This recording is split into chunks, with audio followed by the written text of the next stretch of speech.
My name is Francesco. I'm the sales manager here at Yale Appliance. We have our CEO, Steve Scheinkoff, with us, and our corporate chef, Steve Shipley. So Steve Scheinkoff is going to lead you through our webinar today, which is avoiding the cooking and ventilation mistakes that cost the most. So a lot of really good information coming up here. We have a lot of questions to cover, some questions that were submitted prior to the webinar today that we're going to cover, as well as additional any live questions that you guys have for us here today. So Steve's going to run through everything for you. Don't worry too much about taking notes because we will be sending everyone here a copy of the presentation afterwards. So thanks for joining, and take it away, Steve. All right, avoiding the cooking and ventilation mistakes that cost the most. Let's get into two problems right away. This is an induction range. This is the Blue Star, customized. This is 48. Now you can buy induction now 30, 36, and 48. Now Boston's primarily gas, or at least was, and a lot of people want to go from gas to induction. I just want to remind you one thing. This is not plug and play. Your gas range is 12 amps. This is 50 to 100, right? Also, with induction, you got to remember, can't turn it on in a power outage. Does require more repair than gas. So it's not plug and play, which people are finding out as they're getting these delivered. Here's the second thing that I'm finding more and more on the internet. This is a 60-inch Wolf range, 150,000 BTUs probably total, depending on what's on the top, with no ventilation, which is legal. If you put a hood in, then you've got makeup air, which we'll talk about later. But here's what's happening when you put a gas range without ventilation. This is the emissions from gas burners. And we're going to talk later about why this is such a problem now, whereas it wouldn't have been 50, 60 years ago how houses are built. But this is all the stuff that comes with gas. So we want to vent right. We want to cook right. That's how we get our kitchen right. So here's what we're going to cover today. We're going to go over cooking layouts, which is really important because cooking is the only real variable to your kitchen. Refrigeration is pretty basic. Dishwashers are all 24-inch. So we're going to cover that. We're going to be very objective about the fuel types, induction, gas, dual fuel. Talk about venting that doesn't work, which is probably the majority of what you're looking at, and some of the vents that do. If you're in Massachusetts and other states, makeup air is the law. You will not get an occupancy permit. So I'm going to cover that briefly. Then we're getting some fun stuff, the extras that you can buy. And now I added one more, 6 cooking appliances to consider now. One for ventless hoods as well. I just added that like 20 minutes ago. So let's start with cooking layouts, right? And this is really an important decision. Your plumber, electrician, floor people, cabinet designer are all waiting for you to make this one decision. Are you going to do a range, which is one unit? Are you going to do a cooktop and wall ovens in some sort of combination, right? So we're going to decide between this and this. After you decide where your sink is located, this is the major decision. And this is how you rationalize it, right? Your range works in any size. Ranges are really, most ranges are 30-inch, but there's 30, 36, 48, and 60-inch ranges you can buy. And this is the most budget-friendly option. Downside, you got to bend down for the oven, which you don't have to do in a wall oven. You have fewer configurations as well. We'll get into that. But this is the easiest install, and installation's kind of is tricky, especially if you're remodeling and not putting a new kitchen in, right? Then we talk about cooktop and wall ovens. Now everything's at eye level, like that French door on the left-hand side, right? You have flexibility. So back in my day, you always had double ovens, and you would use that second oven maybe Thanksgiving. Now you can do steam, speed, whatever. So you have really good flexibility, but it does cost more, and it does take more cabinet and wall space as well. As we said, don't take notes, but this is really the difference. Really, a range is better for smaller to mid-sized kitchens, but you can get a 16-inch range is not a small or mid-size, so you can get them a fairly big size, and you can do combinations as well. Cooktops and wall ovens are better for larger to mid-size to larger. Okay, the basics are floor oven versus high level for oven height, and then you have the options. Installation simple versus more complex. And that's how you pick a range versus cooktop and wall oven. And one of the questions that I would ask someone is, how do you cook? What do you cook? because you have more options to do different things if you do a cooktop and wall oven. That said, some of the bigger ranges that you can buy in 48 and 60 do have combinations of steam inside the oven itself. So that's how you pick. Now let's look at fuel types. Induction's the newest, although it's been around since the 1950s. Sears sold them in the 1960s and 70s. We sold the cooktops in the 80s and they kind of disappeared and they reappeared. This is the easiest to clean. The glass doesn't get hot. It's magnets underneath that track um, the stainless steel, and the pan actually cooks the food. So the surface doesn't get hot. This is by far the fastest to boil and the best to simmer, right? But it needs more amperage. You need the magnetic cookware. You have fewer high-end options in the 36 and 48-inch categories, right? Just so you know, what does a good induction cooktop look like? This would be it right here. You got two bridge elements on either side, and you get your power burner in the middle. Now, the good thing about induction, kind of like gas has exploded insofar as when I first started, the most powerful gas burner was about 8,000. Now it's 25,000 or 35,000 if you're getting a wok burner. Induction up until a couple of years ago was 3,700 watts, which is still more powerful than a 25,000 BTU gas burner. But now you can get these center burners up to 7,400 watts. To give you an idea, we cooked on a 7,000 watt burner and you can boil water over in 3 minutes and 27 seconds, which is over 10 minutes faster than a 23,000 BTU burner. So, but this is kind of the spread you want to see when you buy an induction cooktop or range. Now, gas is kind of misunderstood in all gas range because in all gas range, gas is a moisture heat, so you're going to roast better. And if you get a pro, you're going to be able to broil better with the infrared direct source heat. It only requires 12 amps, right? Works with any cookware, but it's the best for boiling and roasting. Now, you don't have as many high-end options, and it's not as good. The temperature is not as regulated, so it's not as good as electric for baking. And then we get dual fuel, like we see here with the Thermador 48. It's got a steam oven and warming drawer on the other side. SKS has the same setup. Mueller's got a speed oven on the side too. So you have more high-end options, right?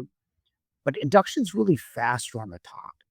Um, and but you do have the ability for grills and griddles on a dual fuel or all gas range, which you don't have yet on a induction burner, an induction stove.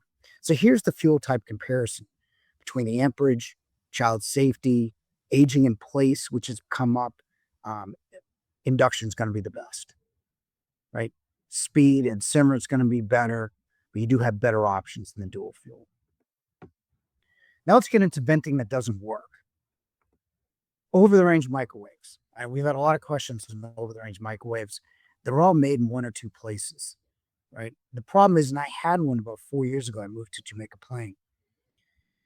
The depth on it's 16 inches. The depth on the burners that you cook on the front are 22 inches. So a lot of that just stays in the house, right? Now I put in recirculating models, don't vent at all. That has changed. I'm going to show you how to recirculate properly at the end of the webinar because we just found out about it a couple weeks ago. But typically you can do better by putting a hood over and then maybe getting a microwave drawer or putting a microwave somewhere else. I put wood hoods because a lot of people go with wood hoods, but everyone kind of gets CFM right. You know, the bigger the motor, the better the evacuation. But depth is crucial. And a lot of these hoods are 15 to 21 inches, don't cover the front burners. So again, like the over the range microwave, a lot of that air, because most of you cook on the right hand burner, which is the most powerful in your righties. But all that air will go into your kitchen because lack of capture area. And then got downdrafts, right? I know I get a lot of hassle for downdrafts, especially from Europeans. I sold downdrafts in the 80s with the Jenner label on it. The problem is there's a couple problems. Smoke, air go up, they don't go down, right? Plus, you have a ducting run that's longer than it should be. Plus, when you put an elbow, because typically you're going to go down and then out. When you use an elbow reduces the static flow, right? So downdraft should be avoided if you can. Now, if you've got an existing island and the downdraft is not working, I'm not telling you to renovate. I'm just saying there's better options if you're putting a new kitchen in. Now, I've always said, um, because I get a lot of pushback on YouTube, I always said that if I walk in a restaurant with downdrafts, I take it all back. And about a month ago, I walked in a restaurant with a downdraft. It was a Benihana. So I'm sitting there, do I have to apologize to a bunch of people? But I want you to take a close look at the picture on the right. Take a look at the lighting. That's not beams, that's smoke that wasn't captured by the downdraft below, right? And the other thing that you don't see at Benihana's here in Boca Raton is they have 15 of the intakes in their main dining room. I lost count. These are intakes for exhaust, which you're typically not going to do in a home construction. And it's a funny thing. My friend said something, took me. He goes, "I love the place, but I always smell like hibachi after I leave." And I go, "That's because it's not properly ventilated."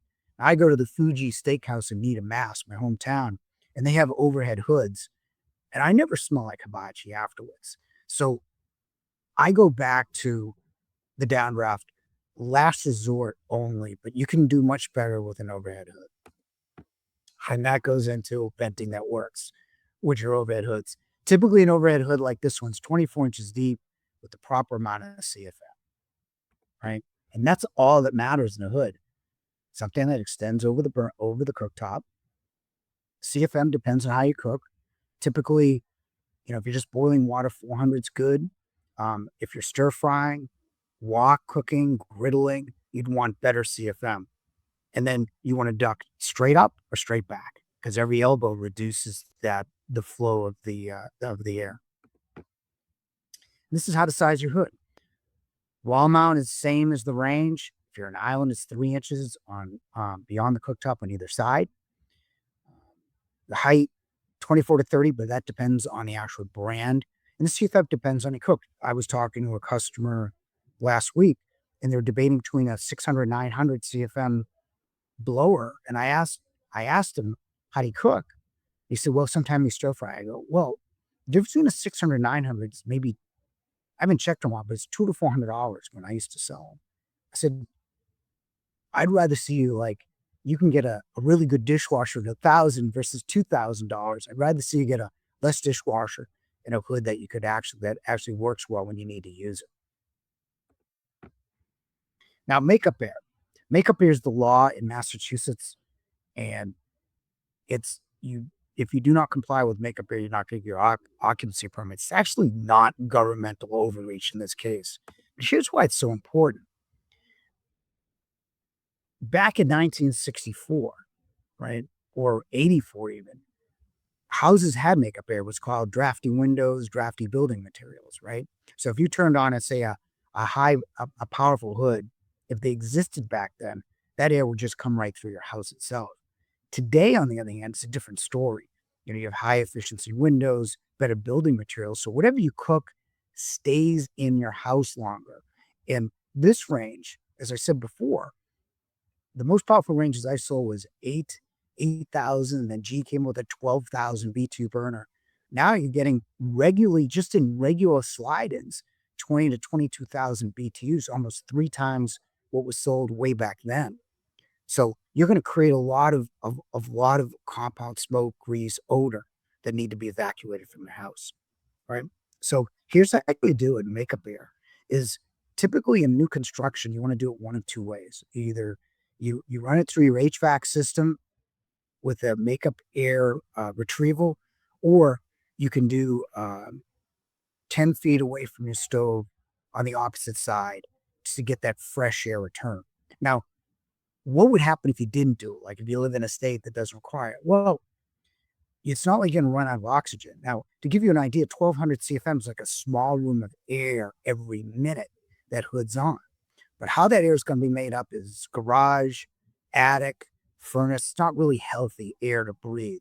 So even if you're in a state, there's a lot of people from different areas, I certainly recommend a fresh air return in your kitchen. Okay, we've placed our cooking right. We're going to vent right.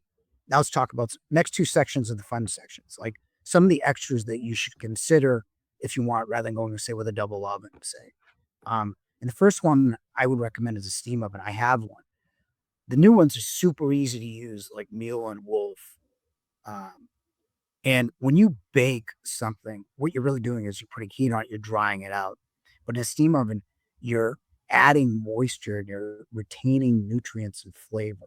And I can tell you that, I mean, I've reheated stuff 3, 4 days old that tastes like better than when I first got it. So steam is something you should consider. The other product to consider, depending, is a speed oven. Now, a lot of people get microwaves. What a speed oven does is add convection to it, right? So you can cook microwave convection. And when you do a combination setting, it's like 90% convection, 10% for microwave power. So you're cooking without that rubbery microwave texture. Because what microwaves do is they target moisture. That's why everything comes shriveled out. So those are two to consider. And here's how they compare, say, versus um, a regular wall oven. Certainly for reheating, they're better because they're smaller in capacity. And then your learning curve, which is depending on the speed oven, could be simple to hard depending on the model. Now let's talk about 6 products you should consider. Some of them aren't out yet, like the first one. This is the new Wolf that'll be out 2027. Where I put the arrow, that's an induction griddle. So that's going to be fast. You're going to be able to simmer. You're going to be able to cook by temperature in a griddle, which is something you cannot do right now. I mean, you got a bridge burner that you can put a really good induction griddle on. That'll suffice, but this will be a much more exact temperature. Then we look at the meal steam oven. I love this steam oven. I've got the Wolf. Wolf is probably a little better for reheating, but this steam oven is dynamic. They have something called a menu cook. And what you do is let's say you want to cook a whole meal like chicken, rice, vegetables. Right? So you put a menu cook and you it'll prompt you for chicken, rice, vegetables. So it would prompt you, say, for the rice first, and then it will beep for you to put the chicken in, and then it'll beep again for you to put the vegetables in. So it all comes out at the same time, perfectly cooked. That's a great piece. If that doesn't interest you so much, I think the Wolf interface with reheating is pretty good. Where you can reheat crispy, you can reheat humid, or you can just generally reheat, all with a touch of the button. Now, this is one that's been around for 20 years, and I never really fully appreciated until we had it, until Steve came on board. This is the G Advantage. This is a speed oven with a twist because it's got halogen bulbs. Now, we saw lighting and halogen was super hot, but that's really good in an oven because it crisps better. This wall oven can cook well. It can crisp. He made potatoes au gratin with a really crispy crust. I think it was 18 minutes. Um, Touch screen, guided cooking. This is a really interesting piece to consider. And then you have and then you have the hearth oven. Now, this is a little bit out there because it's a $10,000 oven, but this will go up to 1,300 degrees, so you can cook differently. Now, people say it's a pizza oven. You got 3 different modes. You can do Detroit, Chicago, and New York style pizza automatically in the interface, but you can do crispy fish, a bunch of other things that you won't be able to do in regular ovens or even steam or speed ovens as well. Now, the next two are experimental, right? But you may have heard of this one. This is called the Impulse. This is a battery 110 cooktop, and we tested it. I love the interface on this. This interface is just beautiful. The controls are magnetic, so you can take them off and clean them. You don't have that stem that always attracts like stuff in it. But it's battery operated. It's 10,000 watts, so it boils water fast, right? Now I said still in development, even though it's not. The way I say it's still in development, it's because we've had 2 units that have both died on the second time we tried them. Now, I really believe this is going to be the future of cooking. I'm just not sure the now is now. So that's one thing to consider. And then the last thing, and I think a lot of people in condos and apartments are going to find this very useful. I saw this at a trade show, and we're just starting to put this on display. But this is a plasma made e-filter. So what this will do is you put this in your ductless hood, and it's got activated carbon and ceramic that it takes out the compounds, the odors, the smoke, and the grease. What they do is I'm going to show it this way, I think, is they would put smoke in it and click a button and it would evacuate the smoke immediately. But I think in terms of ventless, I've never been fond of it because this stuff comes back into the room, and a lot of these ventless hoods shoot it right back in your face. But this may change things a little bit. We're still going to test it. But from what I've seen in trade shows, this is really a smart way to make ventless much more effective. This is all the stuff it does. So anyway, I normally give you a laundry list of things to do, but I'm going to give you just two. Number one, decide on whether you're going to get a range or cooktop and all of it, right? And it goes back to how you think you're going to cook, how much room you have, where your budget is, what the install might look like, right? So do that, and everybody will thank you because really your kitchen plans can get started, and everybody you can basically they can put the kitchen on the schedule and plan the plumbers, electricians, wiring, and specs. The second thing is download the induction ventilation guides. Because I think it'll keep you up to date on those two topics that are so important in your kitchen. So that's it for me. Next webinar, for some reason, we have our luxury kitchen mistakes in July, but we don't have anything planned in June, and we have like the middle of June slotted. So we'll take suggestions. In the meantime, if you want to schedule, if you're in Mass, Rhode Island, New Hampshire, there's a QR code to schedule a show and visit. We can show you all this stuff. And there's a download for our venting guide. All that stuff in the Learning Center is free and no obligation to buy.